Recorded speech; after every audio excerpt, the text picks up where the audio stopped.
오늘의 말씀은 에베소서 4장 1절에서 16절 말씀입니다. 10절까지만 읽겠습니다.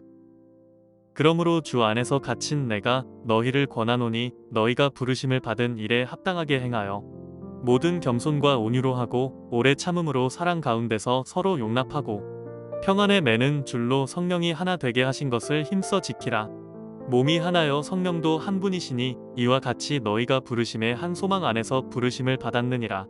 주도 한 분이시요 믿음도 하나요 세례도 하나요 하나님도 한 분이시니 곧 만유의 아버지시라. 만유 위에 계시고 만유를 통일하시고 만유 가운데 계시도다. 우리 각 사람에게 그리스도의 선물의 분량대로 은혜를 주셨나니 그러므로 이르기를 그가 위로 올라가실 때에 사로잡혔던 자들을 사로잡으시고 사람들에게 선물을 주셨다 하였도다. 올라가셨다 하였은즉 땅 아래 낮은 곳으로 내리셨던 것이 아니면 무엇이냐. 내리셨던 그가 곧 모든 하늘 위에 오르신 자니 이는 만물을 충만하게 하려 하심이라. 오늘 본문은 그러므로라는 접속사로 시작합니다. 여러분, 이 그러므로는 앞의 내용의 이유와 근거를 제시할 때 또는 앞의 내용을 적용할 때 이 그러므로라는 접속사가 사용이 됩니다. 그러니까 지금까지 보았던 에베소서 1장부터 3장의 말씀을 오늘 본문 4장에서부터 어떻게 그 말씀을 실천할 것인지를 다루는 거예요. 한마디로 적용을 다루는 거죠. 여러분, 그렇다면 오늘 말씀에서 어떠한 실천의 말씀을 전할까요? 그것은 하나됨입니다. 여러분, 1절부터 3절 말씀을 보면 구원의 은혜를 받은 성도가 마땅히 살아야 하는 삶은 성령이 하나 되게 하신 것을 힘써 지키는 거라고 그렇게 말하고 있습니다. 여러분, 여기서 하나됨이라는 것은 하나님 안에서 하나됨이에요. 그런데 3절 말씀을 보니까 지키라 라고 말하고 있습니다. 그리고 여기서 지키라 라고 할 때 이 단어의 성경 원어는 테레인이라는 단어를 사용했는데 이 단어는 이미 소유하고 있는 것을 지킬 때 사용되는 단어라는 거예요. 그러니까 한마디로 우리는 그리스도 안에서 이미 하나였다라는 거죠. 우리의 삶 가운데 원수와 미워하는 자들이 있지만 원래는 다 그리스도 안에서 하나였다라는 거예요. 여러분, 우리 주위에 원수와 같은 자들이 많습니다. 그리고 그 원수들은 지난번에도 말씀드렸듯이 우리의 주위에 있는 거죠. 나의 가족들과 나의 친구들, 우리가 이렇게 미워하는 자들이 우리 주변에 있습니다. 하지만 중요한 것은 우리는 우리의 원수를 사랑하며 그들을 품을 수 있어야 한다라는 거예요. 그래서 오늘 본문 4절부터 6절의 말씀에서 무엇을 강조하고 있습니까? 그리스도의 몸도 하나요 성령도 하나이며 부르심 받은 소망도 하나라고 그렇게 기록하고 있습니다. 즉 이 뜻은 우리에게 주신 하나님은 다 같은 하나님이며 그 부르심도 하나라는 거예요. 즉 하나됨은 모든 사람이 다 같이 이루어야 되는 그런 뜻이라는 거죠. 그래서 하나님을 믿으며 그 부르심 가운데 한 공동체를 이루었다면 성도는 다툼으로 분열되어서는 안 되며 성령께서 하나 되게 하신 것을 잘 지켜야 한다는 거예요. 그리고 우리가 하나 되기 위해서는 2절부터 3절에 말한 바와 같이 모든 겸손과 온유로 또 오래 참음으로 서로를 용납해야 된다는 거예요. 그런데 문제는 사람의 힘으로 겸손과 온유, 오래 참음으로 서로를 용납하는 것이 너무나 힘들다라는 거예요. 왜입니까? 사람의 본성은 너무나 제약되기 때문에 이러한 마음을 품을 수도 없고 또 하나가 될 수 없기 때문이죠. 여러분, 예를 들어 우리나라에 재난과 같은 일들이 발생할 때가 있습니다. 그런데 그때를 보면 사람들이 어떻게 반응을 하냐면 누가 잘못을 했냐, 이러한 잘잘못을 따지며 이 문제에 책임을 다는 거예요. 그런데 사실 누군가의 잘잘못을 따지는 것도 좋지만 여러분, 제일 중요한 문제는 무엇입니까? 그 재난의 문제를 빨리 해결하는 것이 너무나도 중요하다라는 거죠.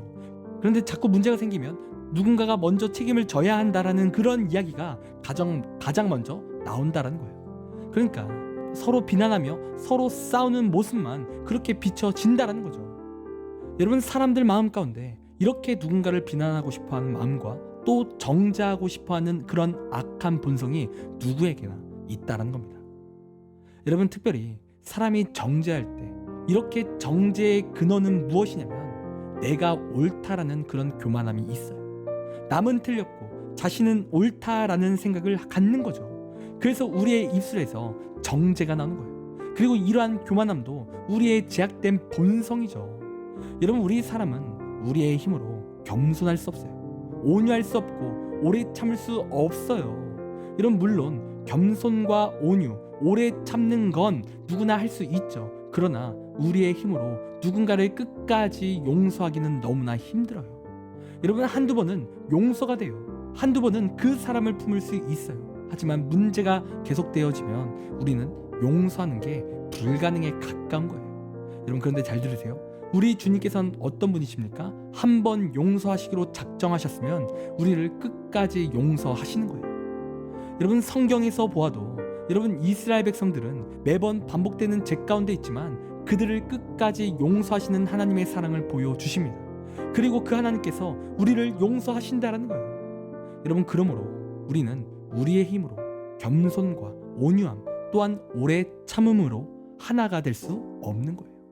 우리는 3절 말씀처럼 성령이 하나 되게 하신 것, 즉 하나님의 능력으로 겸손과 온유함, 오래 참음으로 사람을 섬기고 하나가 되어야 한다는 거예요. 하나님의 능력으로. 우리가 하나님을 의지하면 정죄가 아니라 사랑이 나옵니다. 우리가 하나님을 의지하면 오래 참을 수 있는 거예요. 그리고 비로소 우리는 성령 안에서 진정으로 하나가 될 수 있는 거죠. 여러분, 이 시간 우리가 진정으로 하나가 되길 원합니다. 여러분, 다시 강조하지만 우리의 약한 본성으로 우리가 살아가면 우리는 하나 될 수 없습니다. 우리는 분열을 조장하고 또 교만함으로 또 자신은 맞고 남은 틀렸다 하며 정죄가 나와요. 하지만 성령님이 우리 안에 계시면 우리는 우리의 악한 본성을 누르고 오로지 하나님이 주신 온유와 겸손으로 또 오래 참음으로 우리가 서로를 사랑하고 하나가 될 수 있습니다. 여러분, 이 시간 우리는 어떻습니까? 지금 다름을 인정하지 않고 정죄하고 교만함이 내게는 있지는 않습니까? 또 누군가를 비방하며 분열을 지금 조장하고 있지는 않습니까? 여러분, 이 시간 우리가 미워하는 자와 또 우리의 원수 같은 자가 있을지라도 성령님이 주시는 겸손과 온유와 오래 참음으로 하나가 되기를 간절히 소원합니다. 그렇게 우리가 하나가 될 때 하나님께서 우리를 보시고 기뻐하시며 잘했다 칭찬하시며 또 우리를 통해 하나님께서 영광 받으실 것입니다. 그런 이 시간 성령을 의지하여 하나가 되기를 힘써 나아가는 우리의 귀한 삶이 되길 간절히 소원합니다. 기도하겠습니다. 하나님, 우리의 삶 가운데 하나님, 우리가 진정으로 하나가 되길 원합니다. 나의 힘이 아닌 주님께서 주신 능력으로, 성령의 능력으로 하나가 될 수 있도록 인도하여 주시옵소서. 그리하여 우리가 사랑이 넘치게 하시고 우리를 통해 회복이 이루어지게 하여 주시옵소서. 감사합니다. 사랑이 많으신 예수님의 이름으로 기도드립니다. 아멘. 지금 우리 함께 1분 동안 말씀을 생각하며 함께 기도하기 원합니다. 기도하겠습니다.